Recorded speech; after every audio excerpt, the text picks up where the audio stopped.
Hey guys, welcome back. You made it back. It's Friday morning. We're about to begin the live show. And yes, we are live. If you have any question, if you have a question and you want to call in, the number is 866-561-4292. Hard to read that. Okay, so call in. And today we have Roxana helping me with the calls. Roxana's been working with me for about, what, 6 months now? Right. No, just kidding. She's been with me for how many years? It's been 13. 13 years. So yes. She's the backbone of the organization. She does everything. I pretty much just do these, and she does everything else. Right? Yes. Yeah. So, okay, so we're going to go right to our first question that's been waiting for 47 minutes. Ruth, you're from Texas. Go ahead. Oh, good morning, Dr. Berg. Good morning. I'm so glad to be speaking with you this morning. Great. Hopefully I can keep it together and get my question across, but I have been on the keto diet your way since September, and I feel fantastic. It has fixed my blood sugars. I haven't had any gallbladder problems. I had gallstones. Who knows, they may have even disappeared because I feel so good. Great. I am all about looking for health. I'm not so much worried about the weight. I believe what you say, where it'll come, as you get healthier. And I feel like I just need to tweak something to get me some energy. That's that final piece. And I'm thinking it's my adrenal. Because I took your test where you hold your breath, where you go from laying to standing. If I'm laying, my blood pressure is 129/68. When I stand up, it's 134/85. Wow. And I can hold my breath for about 20 seconds. So I believe it's the adrenal. So basically, the number lying down is 129, the top number? 129, right? And then you stand up and it goes to 134? Yes. Okay. Yeah. That actually is, that's not bad, actually, because if it goes, I guess, you're a little bit low, but it's borderline. So it should go up between 6 and 10 points, the systolic. But still, that's fine. It could be a one indicator. Right to our first question. So you're basically not as energetic as you'd like, right? No, I've had days where, I could clean the garage and the house in a couple of hours and just feel great. And then I've had other days where, it's just, okay, I'm at least able to get out of bed now. There was years that I didn't even feel like getting out of bed. So I'm able to get up and out and around. Now, the other thing that I've noticed is anger, shortness of temper. There was a period of time back in September, October, where I probably shouldn't have even been driving. I was probably a road rage candidate. Wow. Now, you're not on any medication, are you? No. Okay, no. good. And that's the whole thing for me. My story is your story, which was my mom tried natural approaches with us as children. Even Dr. Jensen, you mentioned him in one of your videos at one time. She even tried Mr. Jensen. So we've always done the natural approach, and I've never taken any medications. When they wanted to take my gallbladder out, I said no. When they told me diabetic medications, I said no. But I'm on all of your vitamins, which, I take the sea kelp, the cruciferous, the nutritional. Oh, the nutritional yeast is such a lifesaver. Isn't that great? I can tell the difference if I don't take it. It's amazing. I love that stuff. How many times a day are you eating? Right now, I only eat once a day because I'm not hungry. But I eat the 7 to 10 cups of vegetables. I only eat about 3 ounces of protein, sometimes less, because I just don't feel like I need as much protein. I'm pretty sedentary. I'm in front of the computer a lot. And then I only eat healthy fats. I don't do any of the additional MCTs and stuff, but I do the fish oils that you recommended. Great. I do 4 caplets of the fish oils. Good. And then the other question I was going to ask you is your sleep, quality of sleep. Well, and see, that's the other thing. I thought it was the sleep, but I got one of those Fitbits, and it says I get 2 hours at least of deep sleep and a lot, I mean, the rest is REM and light sleep, but I sleep at least 8 hours. Okay. So let me just give you a... Is 2 hours of deep sleep not enough? Yeah, let me just give you a couple tips, okay? So, so number one, I wanted to make sure you're doing things kind of correct, and it sounds like you are, so that's good. We got the basics in. I didn't ask you all the questions, but you're doing protein. I mean, sometimes the need for protein, you may want to increase it just a little bit, maybe to 4 or 5 ounces, but I don't think that's the issue. It sounds like you had a history of a lot of fatigue, so now you're coming out of it. There's a couple things, if you're on keto, to spike the energy, is you may need to add a little more B5, vitamin B5, in addition to the nutritional yeast, because B5 is really intimately involved in the mitochondria, the energy factories, with the B1. But B5 is the key. So that's the other thing I would recommend. The other thing is squeezing out some more sleep. The Fitbit is great to do a general scan to see how much deep sleep you're getting. But honestly, our bodies are so filled with stress over the years because our bodies are like a sponge. It just accumulates stress. So the massage tool, this little thing this little treatment device right here, has all different techniques associated with it to extract stress. I'm getting a lot of feedback from it from people because I've been telling them what I'm doing it for myself. I actually created a little booklet that shows you how to extract stress out of 7 places in your body. And when you do it, it's going to relax every part of your body, because when you go to sleep at night, a lot of times there's certain parts of your body that just won't turn off. They're kind of like a little revved up, energized, and you're going to basically turn off the different energy spots in your body to fully relax, to get to a deeper sleep. The deeper sleep will then allow you to recharge a little bit more, and the energy should start popping up. So that's what I would focus on, is B5 and then the device, in addition to some of the basics. But thank you so much for your feedback and your question, and let us know how that works. Okay, we're going to go to Ontario, Canada. Monique, hi, how are you? I'm well, thank you. How are you? Great. You had a question about, I think, insulin resistance, right? Yes. So there's plenty of evidence that shows that I'm insulin resistant. I have all the symptoms. So my question then is this a condition that's reversible? And I'll tell you why I'm asking. Some of the articles I've read are actually indicated that carb cycling, so cycling in and out of ketosis, I think it said to do it weekly or it could have been monthly. But if you did that, if you cycled in and out of ketosis, that you could get your system to adjust itself again to bouncing back and forth between using the two fuel sources. What are your thoughts on that? Good question. If I had a little bit more time, I would ask you some more questions about this, but I'm just going to kind of tell you my viewpoint on it. Think about what you're doing when you actually go into ketosis and you adapt to ketosis. You're making all these new enzymes, right?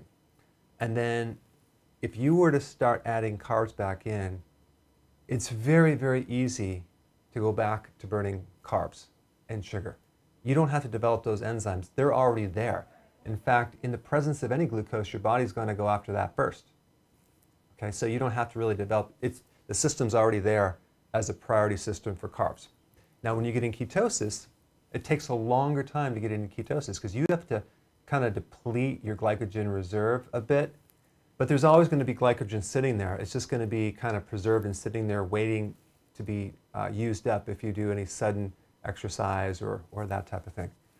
But when you get into ketosis, you're burning this fuel. You're burning this fuel as your alternative fuel. You're basically taking all the stress off insulin, which then is going to heal insulin resistance. That's how you fix it.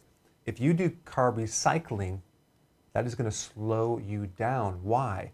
Because the way you got insulin resistance in the first place is by raising insulin through carbs. So why would we want to go back to the actual thing that created the problem in the first place? If you need glucose, glucose for certain parts of your body that haven't adapted or don't run on ketones, which is a small percentage, a little bit part of the brain and other parts of the body, your body can very easily, the liver can very easily make glucose out of protein. it can also make glucose out of the stored fat. And some of the data out there says you can't do that, but yes, you can. And I actually created a video on that to show you some physiology that you can do that. So you do not need to do carb cycling at all. And I think you're going to be best if you stick in ketosis, stay in there, and just let your body switch over between your dietary fuel that you eat and then also your stored fat. It just takes a while to do that, but you're going to be much better off. Because as soon as you start the carbs, it's going to take you a while to get back in that ketosis. But very good question, though. All right, we're going to go to Roxana. Do we have any questions in social media yet? Is anyone there? Oh, yes. We have a lot of people. So Melissa from YouTube, she wants to know, will kale and frozen fruit smoothies with water take me out of IF? Okay, good. So if you take frozen fruit or regular fruit, it's going to very easily bump you out of ketosis. Now, the only thing I would recommend that you can consume are berries, but I would recommend more blackberry and the raspberry because they have the lowest glycemic index. And keep it around half of a cup to a cup with your kale, and then you're okay. But don't do any of the fruit. Okay? Do you have any other questions? I'm going to take a couple here. Let's see. We have Laura from Facebook. She's actually from England. She wants to know the best way to lose weight after she quit smoking. She feels that her metabolism has dramatically slowed down. She's actually gone up 2 dress sizes in 11 months, and she feels like going back to smoking just to get back to her original size. But she's not inhaling, right? Okay. Okay, so here's the thing about smoking. With nicotine, it actually really stimulates the adrenals. So a lot of times when you stop suddenly, some people, they start raising their cortisol levels. So they go for more carbs because nicotine alters certain receptors in the body, neurotransmitters, which also affect the brain. That's why that's why you crave so much, because the receptors are like, give me some more nicotine. And then you smoke this cigarette and you just feel so calm because it's relaxing certain parts of the body artificially. And it's like a stress relief. Like, how could taking a drug and smoke relax stress? It has to do with the neurotransmitters. So what you need to do is you want to beef up the adrenals. You want to support the adrenals with nutrition. I have a lot of videos on that you can watch on YouTube. And as you transition off, the adrenal is going to be the thing that will then come back up and help you to stay off the smoking. Now, if you add intermittent fasting and ketosis, that will also take a huge stress off the system, so you can absorb more protein in the cells because you're fixing insulin resistance, thereby increasing more neurotransmitters that way. So, and also your blood sugars will be better and will be less stress on the system too. Okay? And that's my answer, and I'm sticking to it. Okay. Good. Do we have any other questions? Frances from Facebook, she wants to know, how can you gain weight on ketosis? Is she too skinny and she wants to gain weight? Yeah. Okay. She's one of those fews. Okay, that is the problem. The only way that you're going to be able to do that is doing weight training, and definitely probably 3 meals, no snacks. You could probably get away with 2 meals, no snacks, but you're going to have to eat more quantity of food and a lot more fat. I don't know if you're going to gain weight, but you might be able to maintain the weight. At least you'll gain more muscle that way. Okay. Okay? All right, let's go to Rhonda from Missouri. Go ahead, you're on the air. Hello, Dr. Berg and Hi. Karen. I feel like I know you personally. I should invite you to dinner or something. Oh, thanks. Okay. I'm going to give you a little bit of my history. Yeah.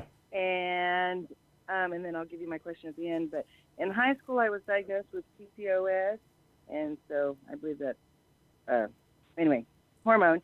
Yeah. And then I've had 3 children. I've pretty much been a very unhealthy person up until the last 6, 7, 8 years. My first child, I gained 100 pounds, a little over. Okay. And then my 3rd child, I didn't gain anything. That was actually a very good pregnancy. I felt great, no problems.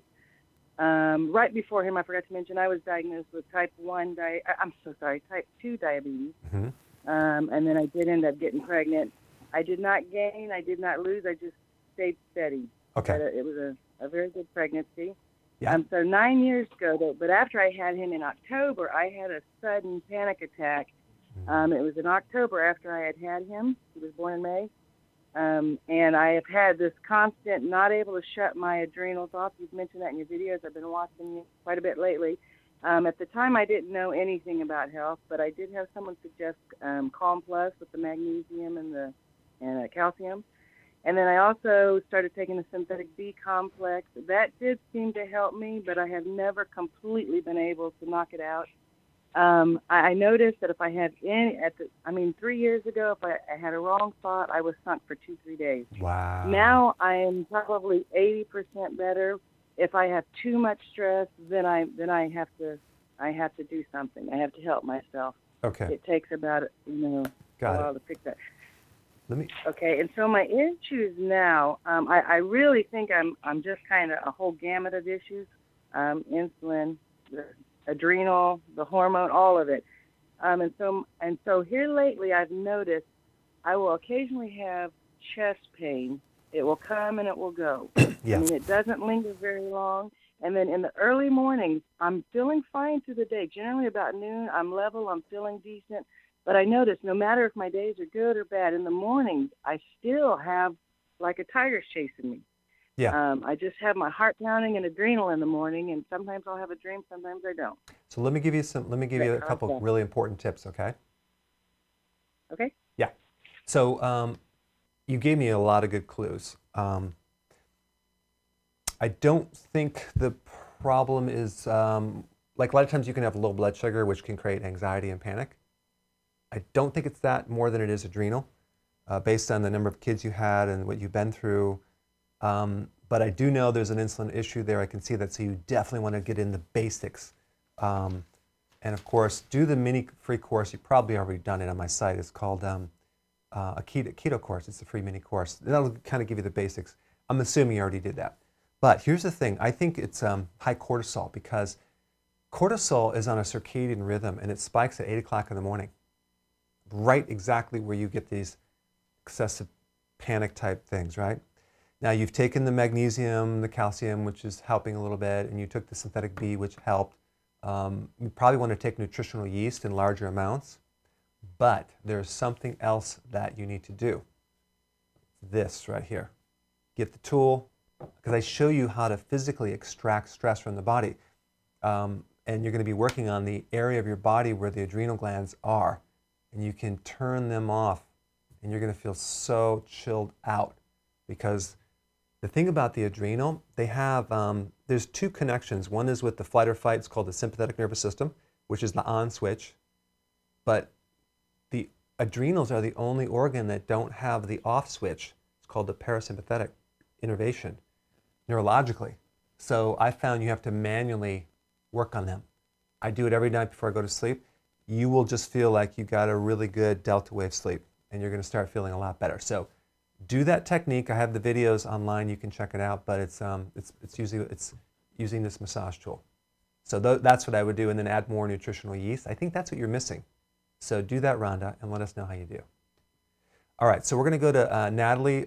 She's been holding for 56 minutes. Go ahead. You're in Tallahassee, Florida. Go ahead. Hi, Dr. Berg. Hi. I'm wondering about the best protein sources for vegetarians, Yeah. and also about claims that stevia isn't very healthy. Yeah. Okay. So the best protein source for a vegetarian is probably spirulina. Spirulina is a really good quality protein. You mix it in a shake. You have pea protein powder. You have that. There's a good amount of protein in seeds and nuts that you can start doing. That's pretty much that's going to be your main go-to. Now you could do organic tempeh or tofu, but you got to watch that because it's adding a little bit more estrogen. Make sure it's fermented. But I think tempeh is not fermented, but just tofu is. Those are your go-to sources. I'm going to be creating a lot more recipes on my site for you, so stay tuned. But then the other question you asked was, now, what was it again?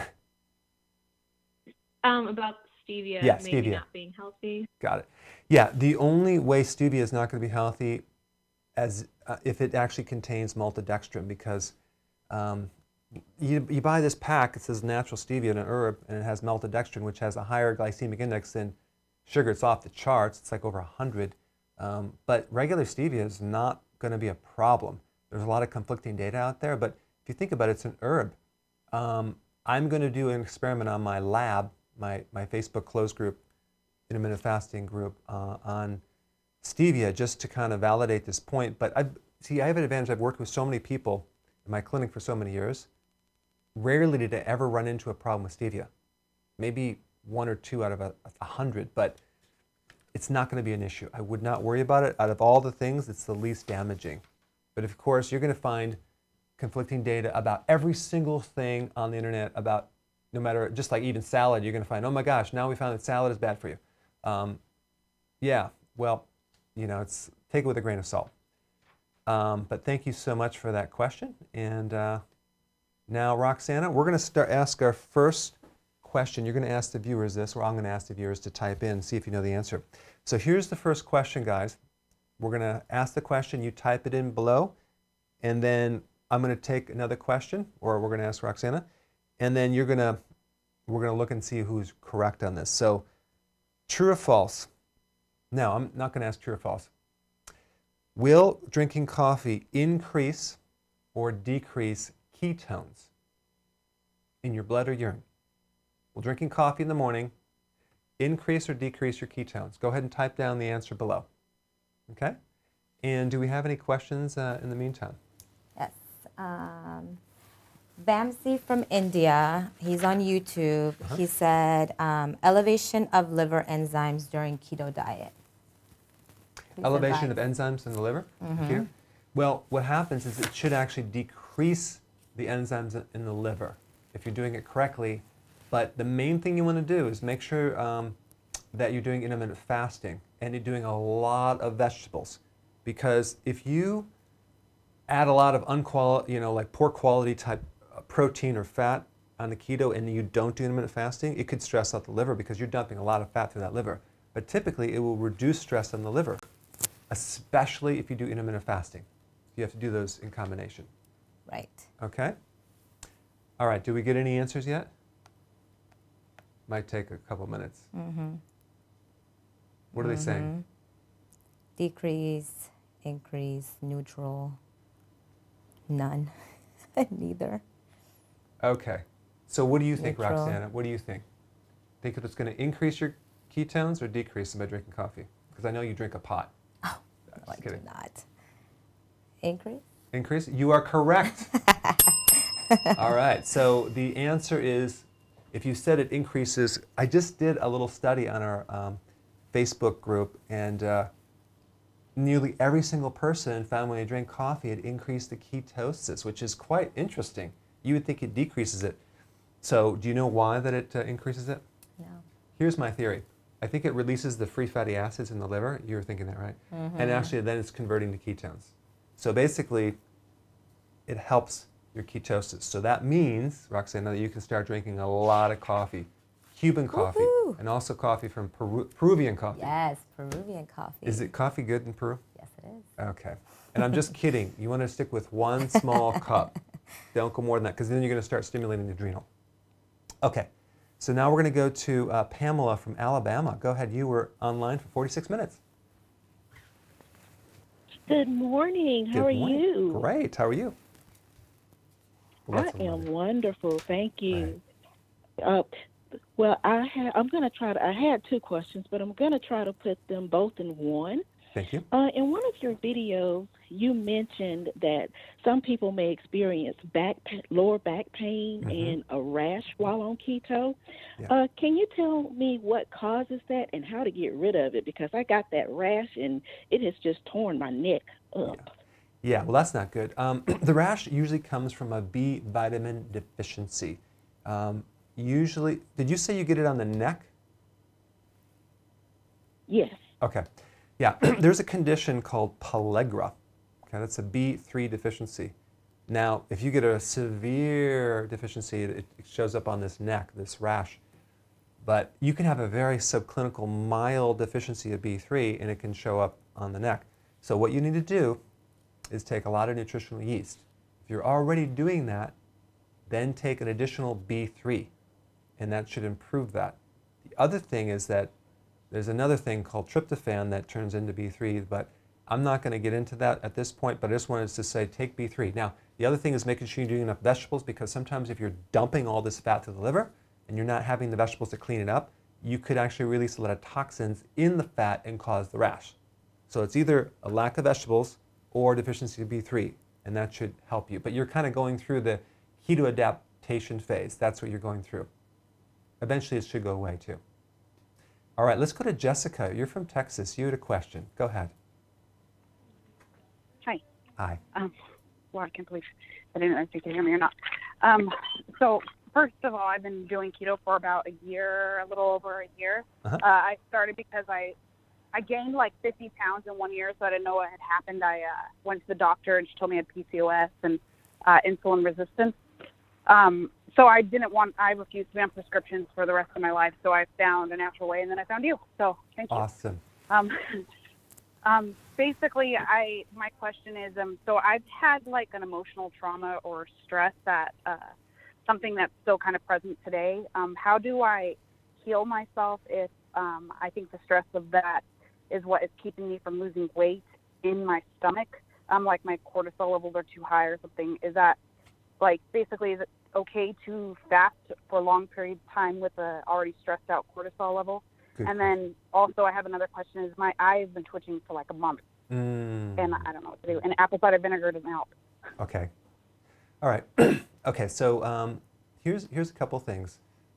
The other cause of twitching could be a B1 deficiency, so you might want to go up on the B1 or nutritional yeast. But just the fact that you have an emotional trauma, you need a lot of nutritional yeast, like double what I normally recommend to get your B vitamins, which actually help counter that. That's the most important. The other thing is sleep, high quality sleep. I would use this on the adrenals to put your body into a really good sleep state. As far as emotional trauma, it can react on the adrenals even worse than physical trauma, especially losses and things like that. So the best thing that you need is to go for long walks, get a lot of space, get into environments that don't remind you of these triggers. That's the main thing you need. And you know, like let's say you had a loss of a loved one too. That's a common thing. Don't have pictures all around you 24/7 to remind you. You want to change your environment to a point where it's not triggering the memories as much. Okay, and then work on the adrenal. Nutritionally, there's a lot of nutritional things that I recommend in the videos to take. And then as far as in the book, you do the basic keto and intermittent fasting, and then you add the adrenal on top of it, which is a whole protocol that you can implement.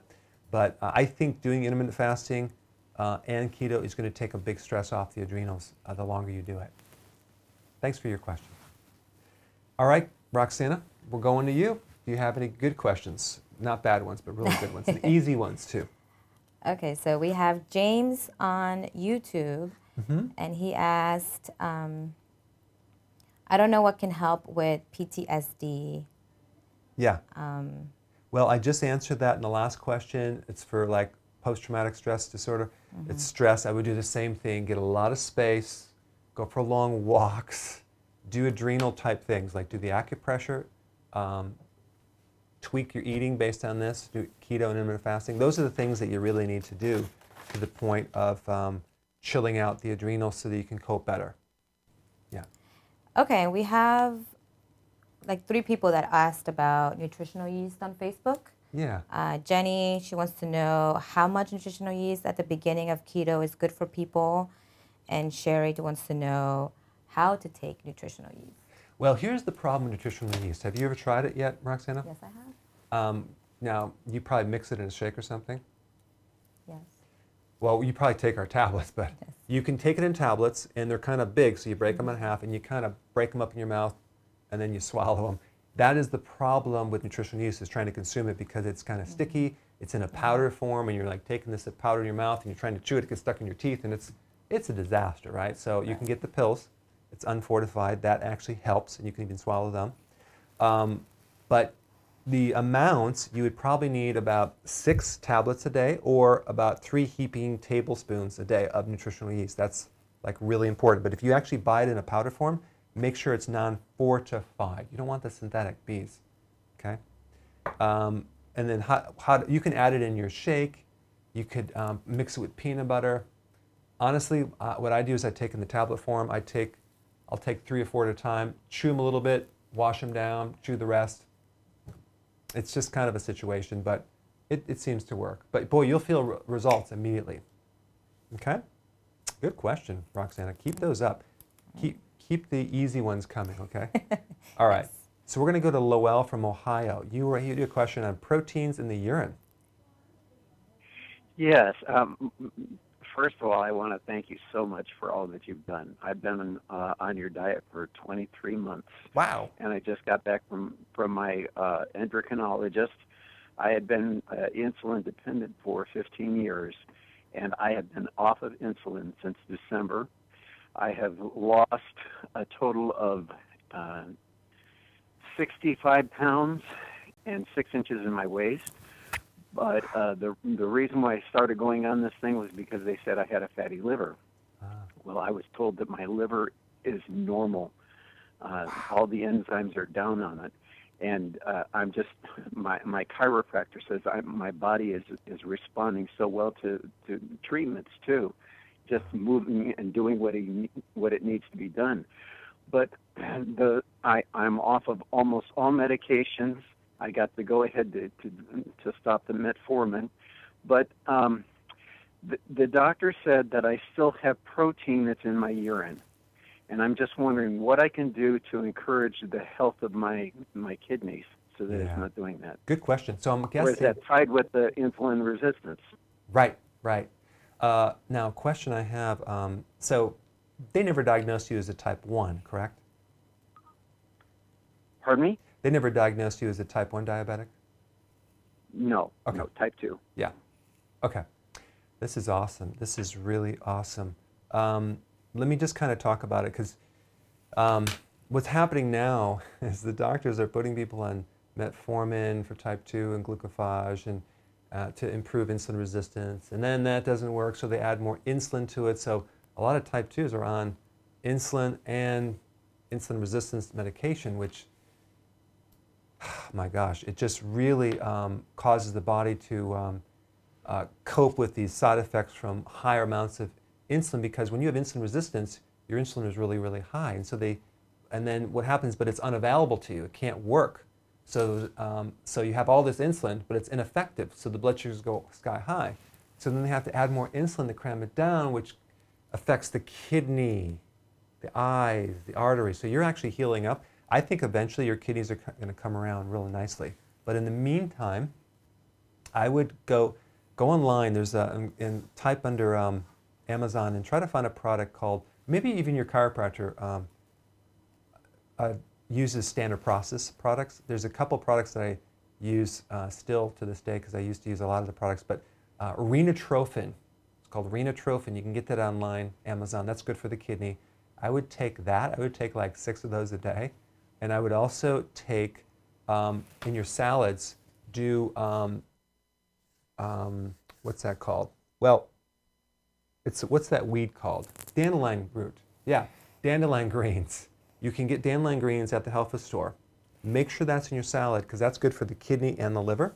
I wouldn't detoxify the kidney. I would just make sure your vegetables are really high. Keep doing this, because eventually the kidneys will heal, and then the protein will come down and down. I think there's this damage from the insulin resistance. So you're doing great. It's just taking a little bit longer for the kidney to respond. Very well done overall. This is like a perfect example how keto intermittent fasting can actually help you a lot. So well done, and thanks for your success story. I love it. I appreciate that. All right, so Derek, you're from Queens, New York. Go ahead, you had a question. Hey, good morning, Dr. Berg. How are you? Good morning. Dr. Berg, you've been helping me tremendously for months now. I mean, my health, I was always healthy, and due to actually high alkaline, high pH water and some H2 blockers and PPIs these doctors put me on for a little bit, all my stomach acid just got wiped out. I got leaky gut, and then I started going through all these situations like gallbladder sludge. All my vitamins just went down. B12, vitamin D, vitamin K. My iron's very low. Everything with the stomach acid, and now I'm getting symptoms of peripheral neuropathy and psoriatic arthritis, and maybe even RA. Basically, my pinkies, the smaller joints in my pinky, and the inside pinky actually, they're just within the past month they've gotten very swollen, and I'm having kind of problems with my hands now. They just came out of nowhere, and something else. You actually told me that I should look into autonomic neuropathy, and my leg hair is like missing. So basically, from my ankles, there's a little bit of hair, and then right above it, it's like completely gone until a little higher. Okay. So I really don't know what's going on here. Okay, let me give you some tips. You've called before?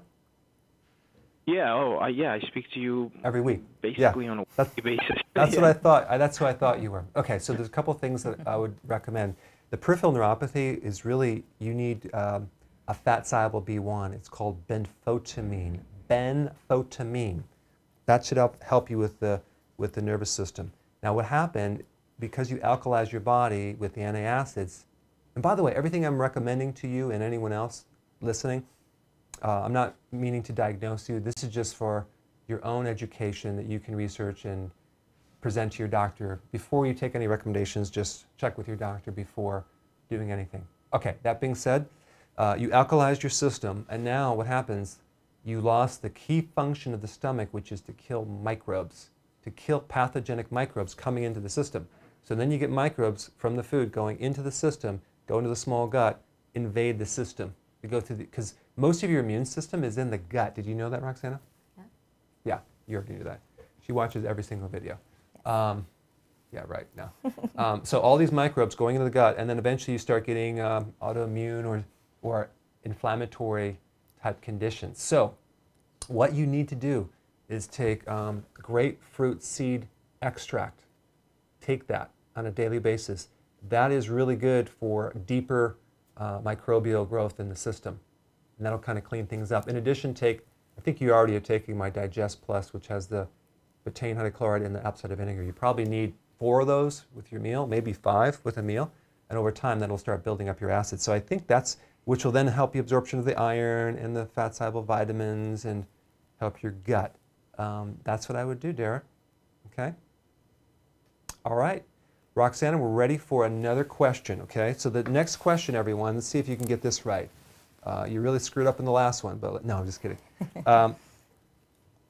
What is the only food, what is the only type of food that will not increase insulin? I'm going to give you 3 choices. Carbs, proteins, or fats. Which one of those categories will not increase insulin? Go ahead and type it down. Let's see who can get this right. Okay? All right. While you're answering that, I'm going to go right to I think it's Kanoa from Hawaii. Boy, you're on this island. It must be terrible with the weather over there right now. Yeah, it's been rainy here. Oh, really? For the past couple of days, but it's okay. We needed the showers.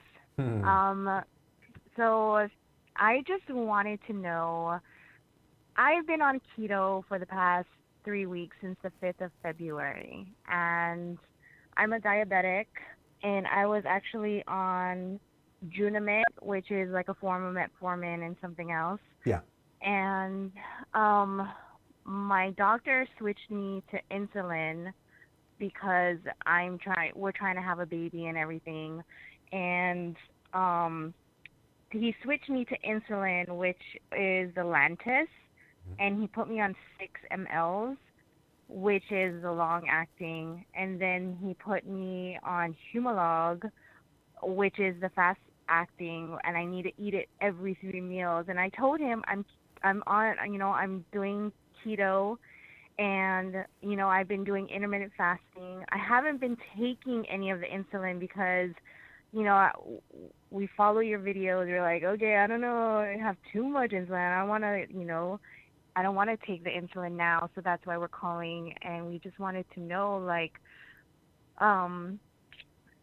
what's your take on it? Should I start taking the insulin? Should I hold off? Should I just continue with keto?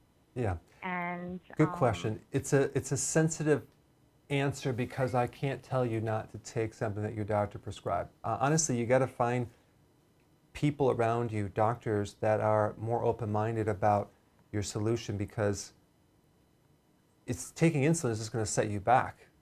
If you try to mix the ketogenic intermittent fasting, which actually is the whole goal is to reduce insulin, yet you're taking insulin, it kind of defeats the purpose. So honestly, if you're trying to get pregnant and have a baby, I would hold off until you resolve your blood sugar issues to the point where your pancreas and your blood sugars are really healthy, because then the baby won't be born with a problem with their blood sugars, because it passes on if there's a weakness within your system.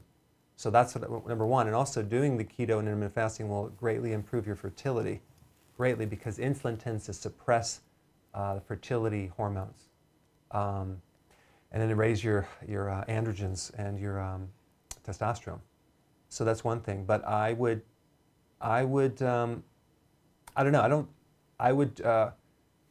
do the keto, intermittent fasting, like I said, and then see what happens with your blood sugars. Especially if it's getting better, then your doctor should be using less medications and less harmful medications. That's my viewpoint on that. And so you can just do your own research and go from there, okay? All right, Roxana, what do we got? The majority said fat. Fat. Oh, you are correct. Mm-hmm. Everyone is correct. You are correct with the drum roll. It's a little delayed, but yeah. So so fat is the only macronutrient won't stimulate insulin, but carbs will and protein will, not as much, but carbs is number one. And by the way, I have a really cool little free thing for you guys. It's called the Nutrient Requirements in Food Examples. In my spare time, I did some research and compiled a list of all the key nutrients that you need in the right amounts, and then what foods have those nutrients in the highest amounts. So that way you could, let's say you want to increase your B3. I talk about what foods that you should need to consume more of, like vitamin A. What foods are high in vitamin A? So if you want this chart, click the link down below and you can get it, okay? So you're welcome. It's a cool chart. Yeah. So that way you have a reference. Because at the end of the day, you want to get all your nutrients, but this also will tell you the amounts of food that you need to achieve your nutrient requirements, okay? And then, Roxanne, I do have another question coming up real soon, so don't leave this channel. And we don't have any commercial breaks, do we? No. Okay. So do you have any questions? Yes. First, we have a birthday. Alice George from Facebook. Today's her Alice birthday. George. Yes, happy birthday. Happy birthday. Would you like to kind of sing a song? Or, no, okay. It's only an hour show. Yeah, right. Okay, let's hold off on that. Okay. So I have DC12 from YouTube that has asked a couple times, chronic blushing, not rosacea. She wants nutritional ideas on chronic blushing. Yeah, that is a kind of a sympathetic response, which means a part of the nervous system, which is the flight or fight. It's an over-adrenal reaction. So I would support the adrenal. Honestly, I think there's a product I have is called Adrenal and Cortisol Support that if you took that, it'd probably help you with coping with that symptom. Some of the symptoms for an overactive adrenal would be you get out of the shower and you break out in a sweat. That would be one. You get up too fast, you feel dizzy. Out of breath climbing upstairs. Easily triggered with stress. That type of thing. B vitamins would also be beneficial. Okay? Yep. Do you have any other quick questions? Somebody asked about rash in the scalp. He was on the scalp for 1 to 2 months on keto, and he keeps getting a rash. Yeah, I think the rash, it's a B vitamin deficiency, so make sure you take B3 and then the whole complex. That should help you. A lot of lot of skin problems are related to either the B vitamins or the trace minerals. Those two control the skin. But if you're, this is what I always tell people, like they're always asking me, what do you do to fix this and that? The first question I'd say, do you have the basics implemented? Are you eating the correct thing? Are you doing intermittent fasting? Because if you're not doing those, these remedies won't work. There's one thing that intermittent fasting works on so nicely is the skin and inflammation. But you always need to do intermittent fasting with keto, because if you're eating junk food, let's say you're eating sugar and you're trying to do intermittent fasting, you'll never fully adapt over to ketosis in the way that you should healthily, and you'll keep running into, you'll be miserable because the brain needs the sugar or the ketones, but you'll never get in there. So you're like doing intermittent fasting with low blood sugars. You're going to feel miserable in the head. You're going to feel funky. So do them together. Okay? Let's go to Christy from North Carolina. You had a question about exercise. Go ahead. Yeah, so I've been doing the intermittent fasting since the beginning of February, but I haven't been following keto. And I saw your video on fixing your adrenals, and I was like, yep, symptoms. So I would like to get those kind of fixed up, and also start implementing more of the ketosis methods.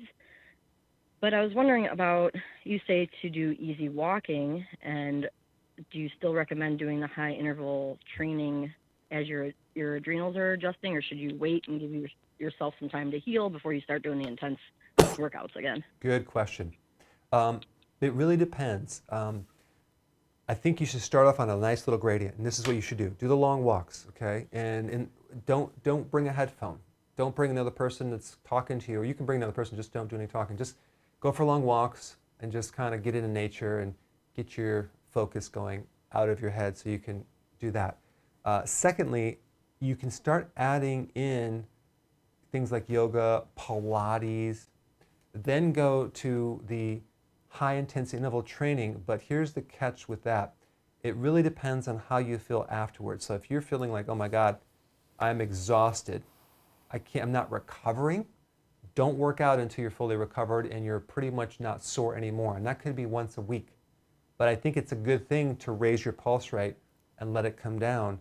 But here's the mistake that most people make. They spike the pulse rate and they wait a minute and do it again. So think about this. You spike the pulse rate, the adrenals won't let it come down very far, and then you do it again. When you stop working out, there's a part of your nervous system that actually actively pushes the pulse rate down and recovers you. But if you do it too fast, you'll never achieve that. So the secret with the adrenals is to do a high intensity bout of full body exercise and wait longer before you do the next bout. Like I'm talking like 4, maybe even 5 minutes. And it sounds weird, but I think that will be the best gradient into this exercise for your adrenal, because if you do it too fast, now the pulse rate's high, now you can't sleep at night, now you feel funky. So many people are overtraining. And then also never exercise if you're high intensity if you're not sleeping. If you haven't slept, then do low intensity walking. Okay? Good question. All right. Do we have a question coming up here? Sarah Brooks from YouTube wants to know what form of calcium is best for children, calcium lactate or calcium citrate? Well, they're pretty close. I like the calcium lactate for kids. It works so well for fevers, pretty much almost every childhood illness. In fact, if you have kids or little infants, you can crush it off and put it in your breast milk, or put it in any type of formula that you're using. Calcium lactate seems to be like a cure-all for kids' issues. So try that and it should work. Citrate will work too, but calcium lactate seems to go in there like a rocket ship, and you can get it non-dairy and it works. Mm-hmm. Yeah. Okay. Yeah. So let's go to Robbie from Kansas. Go ahead. You had a question. Hello, Dr. Berg. I'm a big fan. I started my ketosis on December 1st. Awesome. And I basically got out of my metformin, which I've been using from last 8 years, and Wow. I lost around 21 pounds. So wow. We are really indebted to you, actually. You're doing such a great service for all of us. So thanks for that. And I'm a vegetarian, and I want to basically see what would be the good sources of fat. I've heard your comments on protein, so I'll not ask that question. Mm-hmm. Fat is one thing which I want to ask. And one more question, and I'll stop. I keep getting, on my left side of my stomach, I keep getting pain at times, and some back pains. So I want to ask, these are the questions. Okay, so I have a question. Would you ever consume ghee or not? Yes, I do coconut oil, I take ghee, and I take avocados. Okay, good. And I take sesame oil as well at times. Okay. The main thing with your fats is that we want to consume enough fat to go from one meal to the next. Secondly, we want to get our fat-soluble vitamins from the fats. The challenge you're going to run into is vitamin A, but if you're doing some clarified butter, you're good to go, because the active form of vitamin A, retinol, is in animal products, and you're not consuming those. But clarified butter is okay. You're doing coconut oil, I think you said. You know, there's the oils from, you do flaxseed oil for your omega-3 fatty acids. It would be nice if you can do a fish oil, but you probably aren't going to do that. Maybe krill, but if you can't do that, I understand. So nuts and seeds all have oils, but yeah, don't do a lot of soy oil, that's for sure.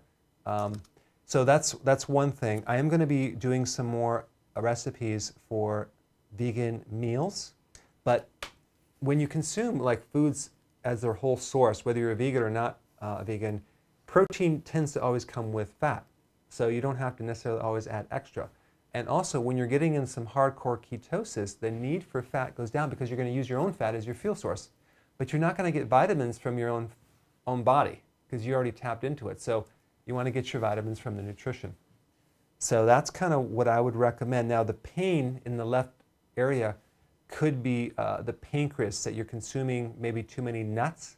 That's one thing. The other thing it could be is possibility if you're doing too much spinach, for example, you're susceptible to a kidney stone, and that can also cause pain in the abdomen or the back, in which case you have to add a lot more lemon juice to your diet. Okay, those are some things that I would play it around with and try. Okay, now Roxana, we have our last question. We're going to answer more questions, but I want to ask everyone, okay, we're going to talk about the glycemic index. What has a higher glycemic index? Whole grain bread, okay, or table sugar? What has a higher glycemic index? Whole grain bread, I'm sorry, I think I said cereal. Whole grain bread or table sugar?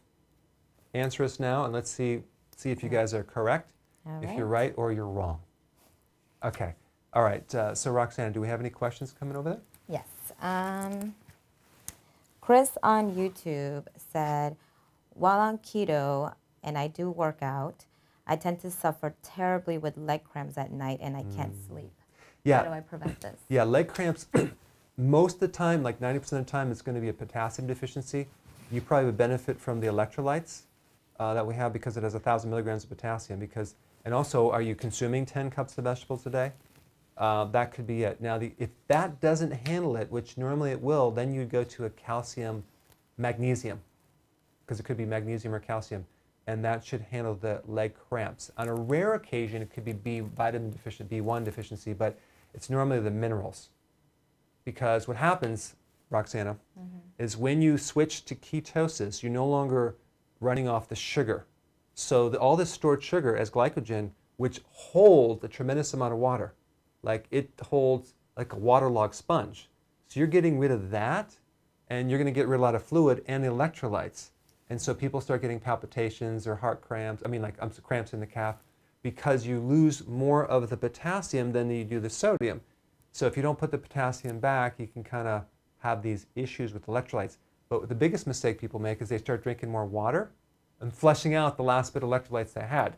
So here they are, oh, I'm supposed to drink all this water, and I'm like, and with a mineral deficiency, that's why I always recommend, if you're going to do this, study, learn how to do it first, Don't make the mistakes a lot of people do. And then the two things I recommend is the electrolyte powder and then the nutritional yeast tablets as a way to transition.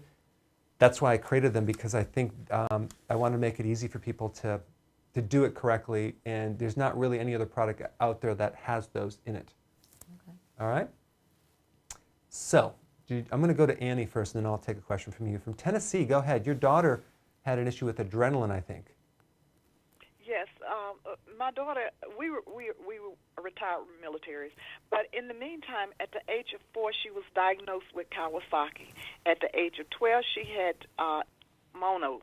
At the age of 13, she started a cycle of severe problems, pains, and then she was put on birth control pills. And she stayed on that for a year, and then they took her off, and she still had the problem. So then they diagnosed her as fibromyalgia at the age of 17.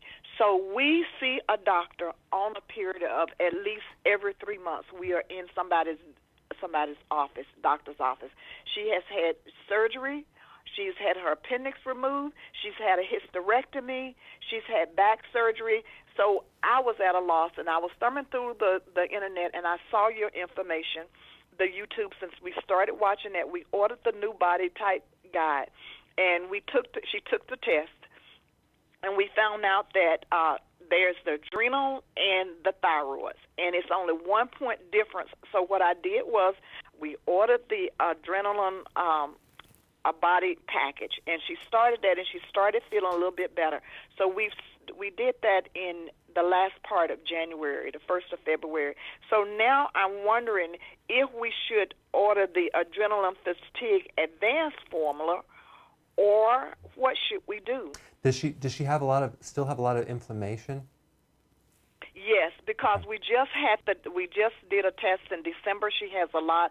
Her SED rate is high and her CRP is elevated, so which causes inflammation. So I asked, well, what is causing the inflammation? So they can't tell me. So they're going to send us to a rheumatologist on the 12th of March. But in the meantime, I think it's both adrenaline and thyroid. So let me just give you a couple tips, okay? Because I think you took the adrenal kit, which is good, but there's one piece of the puzzle I think that'll help her. In addition, is the adrenal fatigue advanced formula. It's just stronger for the adrenals. It's for people that have more inflammation, and she'll benefit from that. But here's the other thing that I would really focus on: intermittent fasting for her. Gradually work into it. Make sure the keto is in there, because those two together will take a huge stress all off of her endocrine system, because it sounds like she has a lot of endocrine issues, and drop her inflammation probably better than any pill or nutritional formula you could possibly take. So I think you're on the right track. I think she needs to get the basics in there, and I will be very curious to see how she does, because I know you're going to doctors and you're going through the whole thing. That was me. I have the T-shirt. I would be driving around, so maybe they can help me. Maybe they can help me. But I didn't have the basics in. I was treating symptom. So yeah, so that's what I'd recommend. But thanks, Annie, for your call. All right, Roxana, what do we got? What kind of questions do we have coming in? Questions, or you want the response that people on your question? I'm going to answer the response in about a minute. Okay. After I get some questions from you. Okay, so Nikki from YouTube is asking, do you recommend Spelt, almond, or coconut flour on keto? Spelt is a grain. We want to do almond and what? Almond or coconut flour. Almond or coconut is the best options, okay? We don't want to do spelt. Good question. Okay. All right, so now the next question I'm going to take from Layden from Toronto. You had a question. Go ahead. Hi, Dr. Berg. How are you? Great, thanks. I listen or I watch your videos and on YouTube, and you did a little video regarding the allergy to the sun, which I thought I have, but it turns out to be photosensitivity. Whenever I go away, I break out in rashes, and it's like heat rash as well. So you mentioned taking a form of I think it was niacin. You said it's a lack of nutrient in my body, which I have, but it gives me a headache, a real bad headache. And when I stop, it's fine, but when I start taking it, I take one a day.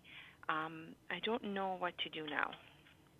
Yeah, I think what I would do if I were you is I would take it with the nutritional complex, nutritional yeast, and take a half of a pill, a very small amounts, because a lot of people, they tend to detox with that nutrient too because it pulls toxins out. So I think you're talking about niacinamide, if I'm not mistaken. So that's what I would do, is take it in the complex as well. And then the other thing that I would recommend in addition to that would be vitamin K2. That will actually help as well. Okay? Thank you so much for that. All right, Rex. Thank you. You're welcome. So Roxana, do you have the answers to this last question? Whole bread, whole grain bread, or table sugar? What is it? Whole grain bread. Yes, you are correct. The answer is whole grain bread has a higher glycemic index. It's 69 versus table sugar, which is 63. So now we can all go back to consuming sugar because it's lower for us, right? Right.